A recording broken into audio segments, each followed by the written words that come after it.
Tim Piala Thomas Indonesia berhasil melaju ke babak final menyingkirkan Cina. Indonesia menyapu bersih kemenangan dengan skor telak 3-0.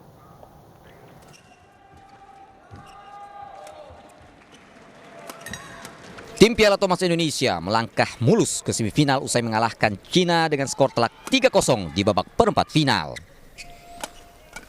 Kemenangan Indonesia diawali dari tunggal putra, di mana Anthony Sinisuka Ginting mengalahkan Zhao Junpeng 21-12, 25-27, dan 21-17.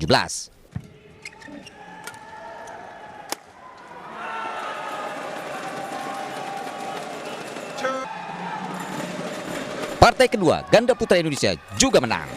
Pasangan Muhammad Ahsan, Kevin Sanjaya menyapu bersih kemenangan 2 set langsung dari pasangan Cina Liu Chen, Ou Xuanyi 21-17, 21-18.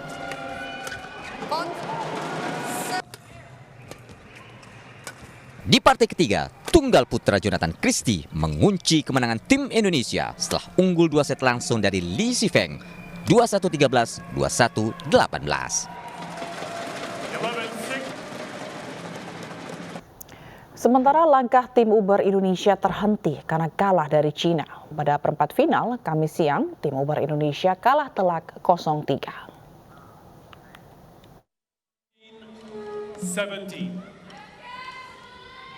Bilkis Prasista yang mengejutkan di babak grup karena mengalahkan tunggal putri nomor 1 dunia asal Jepang, Akane Yamagichi, terpaksa menyerah dari tunggal putra asal Cina, He Bingjiao, di babak perempat final. Bilkis kalah dalam pertandingan 3 set, 21-19, 18-21, dan 7-21.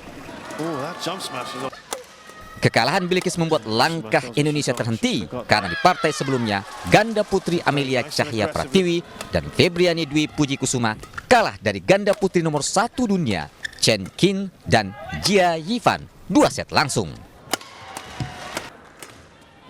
Pada partai pertama, tunggal putri Komang Ayu Cahaya Dewi juga kalah 2 set langsung dari Chen Yufei. Pemirsa, pemerintah memangkas jumlah kontingen yang ikut dalam SEA Games 2021 di Hanoi, Vietnam. Dengan pemangkasan ini, perjuangan para atlet untuk mengharumkan nama bangsa menjadi semakin berat, apalagi Presiden Joko Widodo menargetkan 3 besar dalam peraihan medali di SEA Games 2021.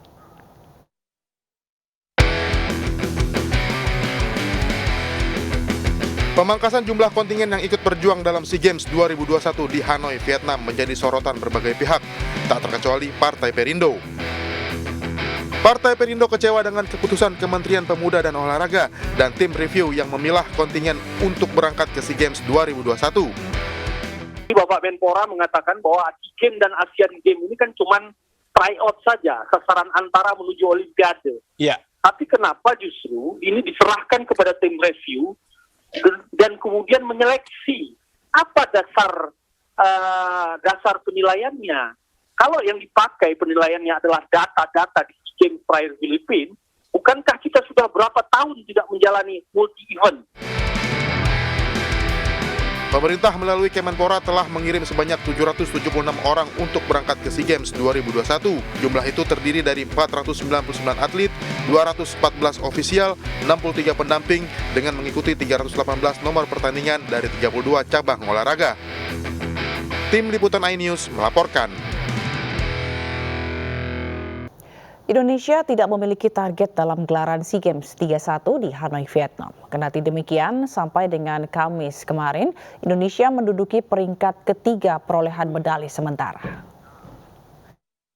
Ya pemirsa, meriah sekali opening ceremony SEA Games ke-31 yang digelar di Stadion Nasional Mading Hanoi, Vietnam. Dimulai pada pukul 8 malam waktu Hanoi. Gelaran acara satu persatu telah dilaksanakan. Dan tadi opening ceremony diawali dengan welcoming greeting dari Vietnam. Dan juga ada Lotus Dance serta Dong Ho Folk Vodka Painting Dance yang ditampilkan begitu indah oleh para pengisi acara. Dan juga tadi perarakan atau defile dari masing-masing kontingen negara di seluruh Asia Tenggara yang mengikuti gelaran SEA Games ke-31 ini pun sudah terlaksana. Salah satunya ada Indonesia, yang mana bendera Indonesia dibawa oleh salah satu atlet terbaik atlet lainnya dan dipimpin oleh Chef de Mission kontingen Indonesia Ferry Jekono.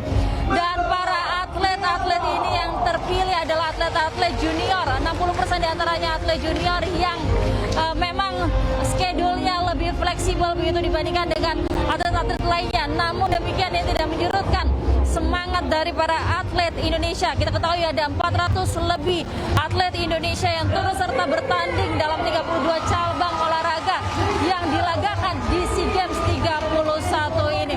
Dan dengan dimulainya pembukaan dari SEA Games ke-31 ini artinya SEA Games secara resmi telah terlaksana. Terlaksananya SEA Games ini akan digelar dari tanggal 12 Mei sampai dengan tanggal 23 Mei 2022 nanti. Dari Hanoi, Angelica Devagam, Sigit Nugroho, iNews melaporkan. Pemirsa, akibat perang Rusia dan Ukraina, agenda perubahan iklim dunia terpaksa direvisi meski target pengurangan emisi global tetap harus dicapai pada 2030.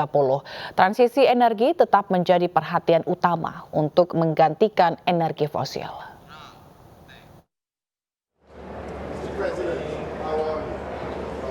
Perang Ukraina dan Rusia secara langsung berdampak pada pasokan energi dan pangan global sehingga menimbulkan krisis yang diprediksi berjangka panjang.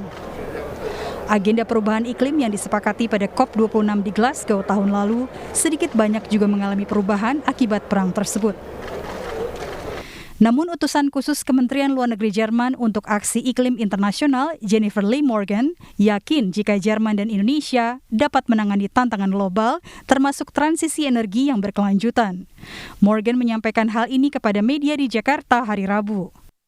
Energy transition is essential, and I think it's based on a number of different things. I think it's based on the need and the understanding both due to the climate crisis, but also due to the need to modernize and become more sustainable and energy independent, to move to renewable energy, and to accelerate that pace. Germany is moving forward actually in a new set of bills that are gone to our parliament to increase our renewable energy to 80% in electricity by 2030 and going to 100%.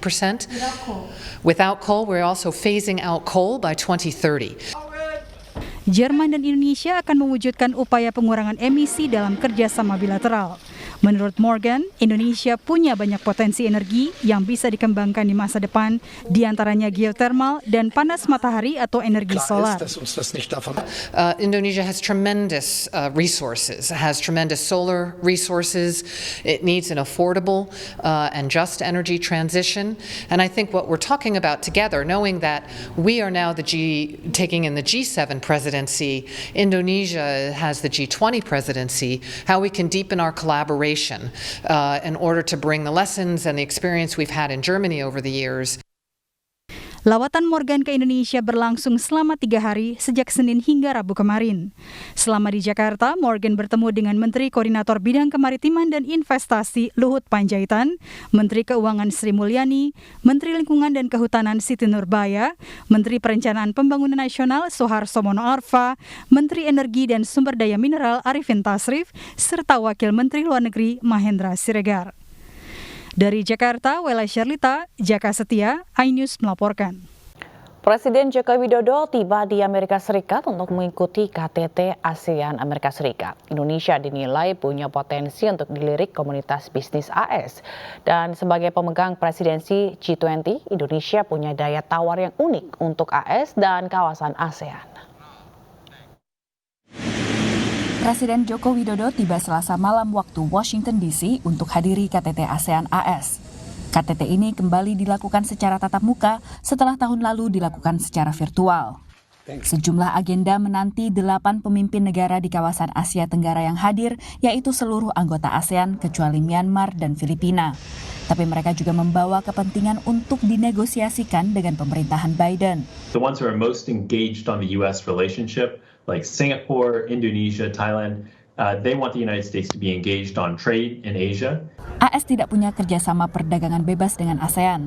Meski demikian, ASEAN mulai dilirik komunitas bisnis Amerika. You know, you finally are beginning to really see some of the tangible economic benefits of the various reforms that President Jokowi's administration has implemented to actually make Indonesia now quite an interesting and I would say compelling sort of investment destination for a lot of companies in different sectors, particularly in the energy space. Konflik Rusia-Ukraina juga diperkirakan akan mengambil porsi dalam KTT ini. There will also be growing pressure for countries to get on board with sanctions, not necessarily imposing their own secondary sanctions, but being clear that it will not be tolerated if countries try to end around US or European sanctions. KTT ini akan berlangsung selama 2 hari pada 12 dan 13 Mei bersamaan dengan KTT COVID kedua yang dilangsungkan secara virtual. Selain bertemu dengan Presiden AS Joe Biden, Presiden Joko Widodo dan 7 pemimpin negara anggota ASEAN lainnya dijadwalkan untuk bertemu dengan